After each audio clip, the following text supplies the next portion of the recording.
Welcome back. This is our final video for our two-digit place value addition strategies. In this last one, we're going to talk about is break apart. To me, I think this one is probably the one that takes the most work and the one that we need to know more about place value. But I like it because when you use it, you do have to practice using your knowledge of place value.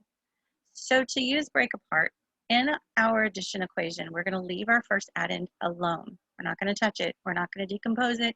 We're not going to break it apart. We are only going to decompose the second addend in our equation into its place values, into its tens and ones.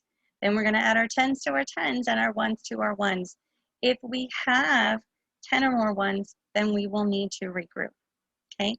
Then, as always, we will complete our equation and circle our final answer. Let's look at an example. We're going to use the same equations that we used before. This first one has no regrouping. No regrouping. So we start with the equation 23 plus 35. Leave the first addend alone. That 23, that's the first number in our addition equation. We're going to leave it alone.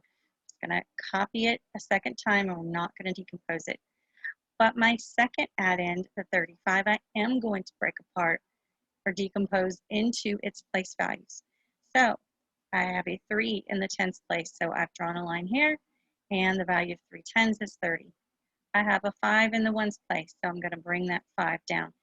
So now I've created a second equation where I'm showing that I'm breaking apart this number. These lines here mean that I'm adding my tens to my tens. So I'm drawing a line connecting this 10 to this 10 and my ones to my ones. So I'm drawing a line connecting this number in the one spot here to this number in the one spot here. And that shows I'm adding them. So 2 tens plus 3 tens, that's 5 tens. Right there. 3 ones plus 0 ones is 3 ones. So 23 plus 30 equals 53. And then I'm just going to bring this 5 ones down here, add my ones to my ones. 3 plus 8 is 5. Still got the 5, 10 here in the tens place. 58. I did not have too many ones, right? Because it was just 3 plus 5. That's just 8 ones. So I do not need to regroup. Complete my equation up top, circle my answer, and this one is done.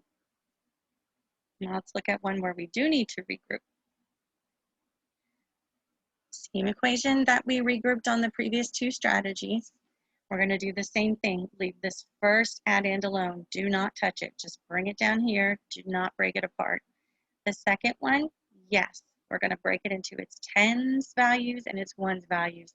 So when I write the equation again, I'm going to bring the 34 down, but the 48 is going to be broken into tens and ones. So it becomes 34 plus 40 plus 8. Same exact equation, except this number is broken into its tens and ones. We're using place value. Now I'm going to add my tens to my tens and my ones to my ones. So I've got 3 tens here, plus 4 tens, that's 7 tens, that's 70, plus 4 ones here, 0 ones here, that's 4 ones. So these two numbers, 34 plus 40, they are now 74. And then I'm going to add my 8 ones. I go to add these two ones together and I realize right away that 4 plus 8 equals 12. 4 plus 8 equals 12. I have more than 9 ones now, guys. I have to regroup. I have to take 10 of those ones out of that 12, smush them together, turn them into a 10, regroup them into a 10, and add that 10 to the 10s that I already have. So I'm going to show my teacher that I know how to do that by continuing to decompose numbers. So I'm going to break apart this number 8. I've got 74.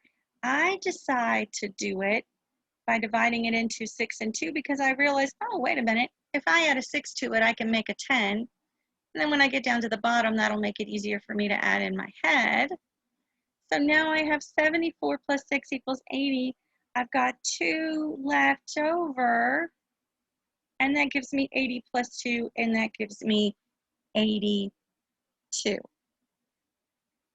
So by showing here that I can break apart this number, continuing to break apart numbers, I'm showing my teacher that I know how to regroup, and that I understand that when I have 12 ones, that I need to take 10 of those ones, smush them into a 1, smush them into a 10, regroup them into a 10, and then add that 10 to the 10s that I already have. And that's why I end up in my answer with 8 10s instead of 7 10s. I know that this one's a little bit trickier. When you regroup, you have to remember, take those 10 ones, regroup them into a 10, and add them to the 10s that you already have.